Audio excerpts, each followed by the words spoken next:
Hello friends, welcome to my channel S3 Tech. இந்த வீடியோவில் நம்ம எதை பற்றி பார்க்க போகிறோம்னா, இந்த ஸ்பீக்கர்ஸோட டீட்டெயில்ஸ் பற்றி தான் நம்ம பார்க்க போகிறோம்.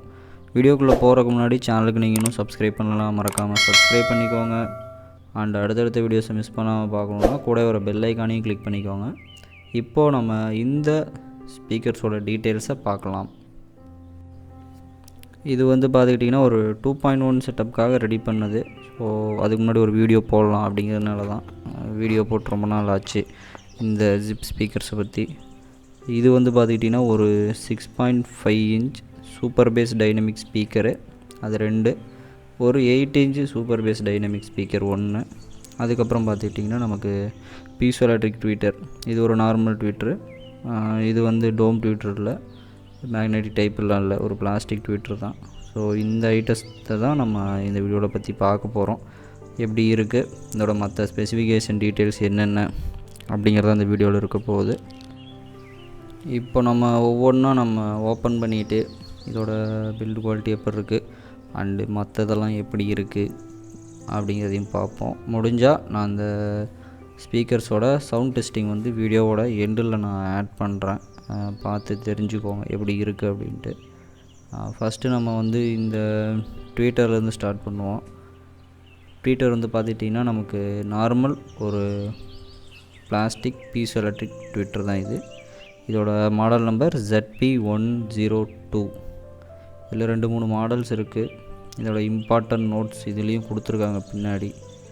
இதை எப்படி யூஸ் பண்ணணும், எத்தனை வாட் சிஸ்டத்தில் யூஸ் பண்ணும்போது என்ன ஒரு கெப்பாசிட்டர் போட்டு ப்ரொடெக்ஷன் பண்ணணும் அப்படின்ட்டு. ஸோ அந்த கெப்பாசிட்டருக்கு ப்ரொடெக்ஷனை பற்றி நம்ம ஆல்ரெடி ஒரு வீடியோ போட்டிருக்கோம். அது இன்னும் நீங்கள் பார்க்கலன்னா மறக்காமல் செக் பண்ணி பாருங்கள்.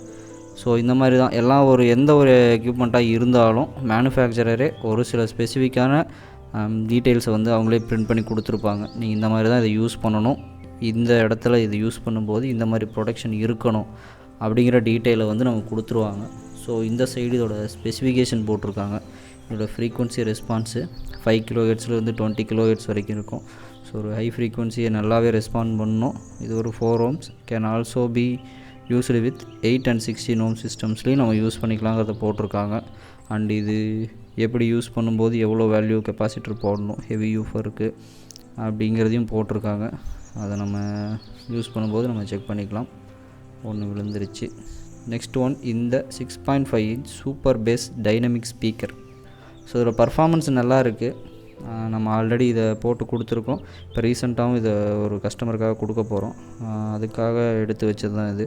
அதனால தான் ஒரு வீடியோ ப்ரிப்பேர் பண்ணேன், நம்ம போடலாம் அப்படிங்கிறதுக்காக. இது ஒரு 75 வாட்ஸு. மற்ற டீட்டெயில் இந்த பக்கம் நமக்கு மாடல் நம்பர்லாம் மென்ஷன் பண்ணியிருக்காங்க. 6.5 inch paper cone foam edge, 8 OZ ferrite magnet, 1 inch ASV voice coil, power 85 watts. இதோட இம்பிடன்ஸ் 8 ohms அப்படிங்கிறதையும் மென்ஷன் பண்ணியிருக்காங்க. இதோட மாடல் நம்பர் பார்த்துக்கிட்டிங்கன்னா 16ZFR2 ஃபுல் ரேஞ்ச். ஓகேவா. நெக்ஸ்ட் ஒன் பார்த்துக்கிட்டிங்கன்னா நம்ம 8 inch ஸ்பீக்கரு ஊஃபரு. ஸோ இது ஆல்ரெடி ரொம்ப நாள் முன்னாடி ஒரு வீடியோவில் நான் இது காட்டியிருப்பேன். ஸோ இதை பற்றி தெரிலன்னா அந்த வீடியோ பாருங்கள், இதுலேயும் நான் மென்ஷன் பண்ணுறேன். இதோட மாடல் நம்பர் 20ZBW2. இதோட மேக்ஸிமம் அவுட்புட் 80 வாட்ஸு. இது ஒரு 8 inch super bass dynamic speaker. இதோட பில்ட் குவாலிட்டி நல்லா இருந்துச்சு, ஆடியோ குவாலிட்டி நல்லா இருந்துச்சு. இதோட ஸ்பெசிஃபிகேஷன் டீட்டெயில்ஸ் நம்ம இங்கே கொடுத்துருக்காங்க. இது 20 OZ ferrite magnet, 1 inch ASV voice coil, power 80 watts, impedance 8 ohms. So இந்த ASV OZ ஃபெரைட் மேக்னெட் இதெல்லாம் என்னென்னு தெரிலன்னா கீழே கமெண்ட் பண்ணுங்கள். நம்ம நெக்ஸ்ட்டு இந்த ஸ்பீக்கர்ஸு, இதோட காயில், இதோட மேக்னெட்டு அதை பற்றி நம்ம ஒரு வீடியோ போடலாம், தெரிஞ்சுக்குவோம் நிறைய பேர். ஸோ நெக்ஸ்ட்டு நம்ம ஓப்பன் பண்ணி பார்த்துடலாம். ட்வீட்டர் பார்த்துக்கிட்டிங்கன்னா நமக்கு உள்ள எந்த பேக்கிங்கும் இல்லை, அப்படியே ஸ்ட்ரைட்டாக ட்வீட்டர் மட்டும்தான் இருக்குது. லுக் வைஸ் நல்லா தான் இருக்குது, பட்ஜெட் வைஸ் கம்மியாக இருக்குது. இது ஒரு plastic piezo electric tweeter, not a dome tweeter. இதுலேயும் நமக்கு பொலாரிட்டி மென்ஷன் பண்ணியிருக்காங்க, பாசிட்டிவ் நெகட்டிவ். இந்த லெஃப்ட் சைடில் பாசிட்டிவ், ரைட் சைடில் நெகட்டிவ் மென்ஷன் பண்ணியிருக்காங்க, நல்லாவே தெரியுது. குவாலிட்டி வைஸ் நல்லாயிருக்கு. ஆடியோவும் இதில் நல்லாவே ரெஸ்பான்ஸ் இருந்துச்சு. ஹை ஃப்ரீக்வன்சி ஒரே ஒரு 4.7 மைக்ரோஃபேரட் மட்டும் நான் போட்டு யூஸ் பண்ணுவேன். அது நான் போலார். ஆக்சுவலாக ஆல்ரெடி நான் வீடியோவில் சொல்லியிருப்பேன்.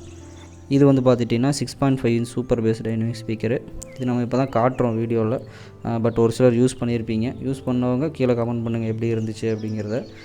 இது ஒரு பிளாஸ்டிக் கவர் வச்சு நமக்கு பேக் பண்ணி தான் கொடுத்துருக்காங்க. ஸோ நம்ம இதை பேக்கை வச்சுட்டு ஸ்பீக்கரை பார்ப்போம். ரெட் கலர் காயில் கொடுத்துருக்காங்க, நல்லா இருக்குது பேப்பரு. அதோட சென்டர் டஸ்ட் கப்பில் நமக்கு ஜிப்போட லோகோ போட்டிருக்காங்க, ரொம்ப நல்லா இருக்குது பார்க்க. பட் இதோட மேக்னெட் மட்டும் கொஞ்சம் சின்னதாக இருக்க மாதிரி ஒரு ஃபீலு. ஆனால் இதுவே இதுக்கு சரியான சைஸ் தான். மேக்னெட்டில் நமக்கு சப் ஊஃபர்னு மென்ஷன் பண்ணியிருக்காங்க வழக்கம் போல். ஆனால் இது சப் ஊஃபர் இல்லை, வெறும் ஊஃபர் மட்டும்தான். டெர்மினலும் நமக்கு பாசிட்டிவ் நெகட்டிவ் மென்ஷன் பண்ணியிருக்காங்க. சைஸ்லேயும் நமக்கு டிஃப்ரென்ஸ் காட்டியிருக்காங்க. பாசிட்டிவ் பெருசாகவும் நெகட்டிவ் ஸ்லிம்மாகவும் இருக்குது. ஸோ நம்ம அதுக்கு ஏற்ற மாதிரி பொலாரிட்டி மேட்ச் பண்ணி கொடுத்தோம்னா இதோட ஆடியோ குவாலிட்டி ரொம்பவுமே நல்லாயிருக்கும். நெக்ஸ்ட் ஒன் பார்த்துக்கிட்டிங்கன்னா 8 இன்ச்சு ட்விட்டர் எடுத்து வச்சுருவோம். இந்த 8 இன்ச்சு ஸ்பீக்கரை பார்ப்போம். இதுலேயும் நமக்கு பின்னாடி சப் ஊஃபர்னு தான் பிரிண்ட் பண்ணியிருப்பாங்க. பட் இது சப் ஊஃபராக ஆக்ட் ஆகலை நான் செக் பண்ண வரைக்கும். ஒரு 80%ன்னு சொல்லலாம். பட் ஆனால் அது அந்தளவுக்கு எஃபெக்டிவாக இல்லை.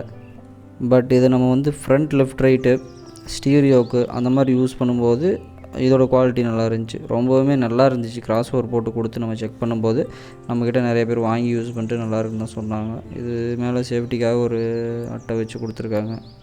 உள்ளே இதுவும் ஒரு வந்து பிளாஸ்டிக் கவரில் தான் பேக் பண்ணி வந்திருக்கு. ஸோ பேப்பரை எடுத்துகிட்டு நம்ம ஊஃபரை பார்ப்போம். ஓரம் கட்டிட்டு நெக்ஸ்ட்டு வந்து பார்த்துக்கிட்டிங்கன்னா நம்ம ஊஃபரை பார்க்கலாம். இது வந்து ஒரு ஃபுல் பிளாக்கு, பார்க்கவே நல்ல ஹெவியாகவும் இருக்குது, ஃபினிஷிங்கும் நல்லா இருக்குது, பேப்பர் குவாலிட்டியும் ரொம்ப நல்லா இருக்குது, உங்களுக்கு வீடியோலேயே தெரியும். அண்டு மேக்னெட்டும் பெருசு. நமக்கு டெர்மினல் வந்து ஃபிக்ஸ் பண்ணுறது இந்த ப்ரெஸ் டைப்பில் கொடுத்துருக்காங்க. ஸோ அது ரொம்ப நல்ல க்ரிப்பாக பிடிச்சிக்கும், நீங்கள் சால்ட்ரு வைக்கணும்னு தேவையில்லை. அண்ட் அதுலேயே நமக்கு வந்து கலர் மென்ஷன் பண்ணியிருக்காங்க பொலாரிட்டிக்காக. இந்த ஸ்பீக்கரோட ஸ்பெக்கு மாடல் நம்பர் பின்னாடி போட்டிருக்காங்க. இந்த ஒரு பம்ப் வந்து இந்த ஊஃபரில் இருக்குது. ஸோ இது வந்து கொஞ்சம் எஃபெக்டிவாக இருக்கும்னு ஒரு சிலர் சொல்கிறாங்க. அந்த மாதிரி இருக்கிறது இந்த ஹம்ப் கொடுத்துருந்தாங்கன்னா இதோட பேஸ் ரெஸ்பான்ஸ் நல்லாயிருக்கும்னு சொல்கிறாங்க. அது எந்தளவுக்கு உண்மைன்னு தெரில. ஆனாலும் ஒரு சிலர் வெப்சைட்டில் போட்டிருக்காங்க அந்த மாதிரி இருக்கிறது நல்லாயிருக்கும் அப்படின்னு. இதுவும் நல்லா தான் இருக்குது. இதுக்கும் ஒரு கவர் போட்டு தான் கொடுத்துருக்காங்க. ஆக்சுவலாக 6 இன்ச்லேயும் நமக்கு இந்த மாதிரி ஒரு கவர் வரும். அதுலேயும் நமக்கு சப் ஊஃபர் தான் மென்ஷன் பண்ணியிருப்பாங்க. நல்லா ஹெவியாகவே இருக்குது. அண்டு அதுக்கேற்ற மாதிரி இதோட ஆடியோ குவாலிட்டியும் நல்லா ஹெவியாகவே இருக்குது. அவ்வளோதான் ஃப்ரெண்ட்ஸ், நம்ம இப்போ எல்லாத்தையும் பார்த்துட்டோம். ஸோ இது வந்து ஒரு 2.1 செட்டப்புக்காக ரெடி பண்ணது. இந்த 8 இன்ச்சு சப் ஊஃபர்னு மென்ஷன் பண்ணியிருக்காங்க. நம்ம செக் பண்ணுறோம். சாட்டிஸ்ஃபைடாக இருந்துச்சுன்னா அதை போட்டு கொடுப்போம். இல்லைன்னா நம்ம வேறு ஏதாவது 8 இன்ச்சு சப் ஊஃபர் நம்ம மேட்ச் பண்ணி கொடுத்துருவோம். பட் ஆனால் இதை ஃப்ரண்ட் லெஃப்ட் அண்ட் ரைட்டில் யூஸ் பண்ணும்போது ரொம்ப நல்லா இருந்துச்சு பர்ஃபார்மன்ஸு. ஸோ இதை நம்ம வந்து காட்டலாம் அப்படிங்கிறதுக்காக தான் நான் எடுத்து வீடியோ போட்டிருக்கேன். இதோட சவுண்ட் டெஸ்டிங் வீடியோ நான் வந்து செக் பண்ணிவிட்டு நான் உங்களுக்கு அப்லோட் பண்ணுறேன். அண்டு சேனலுக்கு இன்னும் நீங்கள் சப்ஸ்கிரைப் பண்ணலாம், மறக்காமல் சப்ஸ்கிரைப் பண்ணிடுங்க. வீடியோ பிடிச்சிருந்தால் லைக் பண்ணுங்கள், பிடிக்கலன்னா டிஸ்லைக் பண்ணுங்கள். நெக்ஸ்ட்டு என்ன மாதிரி வீடியோஸ் வேணும் அப்படிங்கிறதையும் கீழே கமெண்ட் பண்ணுங்கள். இந்த வீடியோவில் நான் ஏதாவது தப்பாக சொல்லியிருந்தால் கீழே கமெண்ட் பண்ணுங்கள், நான் தெரிஞ்சுக்கிறேன். இல்லை இதில் ஏதாவது யூஸ்ஃபுல்லாக இருந்துச்சுனாலும் கீழே கமெண்ட் பண்ணுங்கள், நான் தெரிஞ்சுக்கிறேன். பிகாஸ் உங்கள் ரெஸ்பான்ஸை வச்சு தான் நான் அடுத்து இது மாதிரி வீடியோ போடலாமா, இல்லை வேறு ஏதாவது ரொம்ப டெக்னிக்கலாக போடலாமா, இல்லை இந்த மாதிரி அன்பாக்சிங் வேறு ப்ராடக்ட்ஸ் வாங்கி அன்பாக்சிங் பண்ணலாமா அப்படிங்கிறது நீங்கள் சொல்லணும். பிகாஸ் நம்ம ஆம்ப்ளிஃபையர்ஸும் பண்ணுறோம். பட் அதே வீடியோவே நம்ம திரும்ப பார்த்துட்ருக்க முடியாது. எல்லாமே சேம் ஒரே மாதிரி தான் இருக்கும் உங்களுக்கு. ஸோ போர் அடிக்கக்கூடாது அப்படின்னு நினச்சிங்கன்னா என்ன மாதிரி டாபிக் வேணும், என்ன மாதிரி அன்பாக்சிங் வேணும், இல்லை என்ன மாதிரி டெக்னிக்கல் டீட்டெயில்ஸ் வேணும் அப்படிங்கிறத மறக்காமல் கீழே கமெண்ட் பண்ணுங்கள். நான் கண்டிப்பாக நெக்ஸ்ட்டு அதை ஃபுல்லாக ப்ரிப்பேர் பண்ணிவிட்டு, பிகாஸ் எனக்கும் ஃபுல்லாக தெரிஞ்சிருக்க வாய்ப்பு கம்மி தான். ஸோ நானும் தெரிஞ்சுக்கிறேன் ஃபஸ்ட்டு, அதுக்கப்புறம் நான் உங்களுக்கு வந்து எக்ஸ்பிளைன் பண்ணுறேன். இந்த வீடியோ இதோட முடிச்சுக்கலாம். இதோட டெஸ்டிங் வீடியோ நான் நெக்ஸ்ட்டு அப்லோட் பண்ணுறேன். இல்லை இன்கேஸ் இந்த வீடியோ ஷூட் பண்ணும்போது எடுத்திருந்தேன்னா இந்த வீடியோட எண்டில் இருக்கும், மறக்காமல் செக் பண்ணி பார்த்துட்டு பர்ஃபார்மன்ஸ் எப்படி இருந்துச்சு அப்படிங்கிறத கீழே கமெண்ட் பண்ணுங்கள். அண்ட் இந்த வீடியோவை ஃபுல்லாக பார்த்ததுக்கு ரொம்ப தேங்க்ஸ் ஃப்ரெண்ட்ஸ். லாஸ்ட்டாக தேங்க்ஸ் ஃபார் வாட்சிங் மை வீடியோ.